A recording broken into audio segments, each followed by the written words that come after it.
to Phone Transformer. In today's video, we'll guide you through the steps on how to print text messages from Android step by step. If you find this video helpful, don't forget to subscribe for more tech tips. Step 1. Start by opening the Text Messages app on your Android device.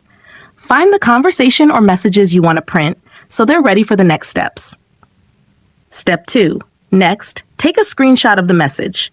To do this, press and hold the power button along with the volume down button at the same time. This should capture an image of your screen, saving it as a snapshot. Step 3. Now, open the screenshot by tapping on the preview or by going to your photo gallery.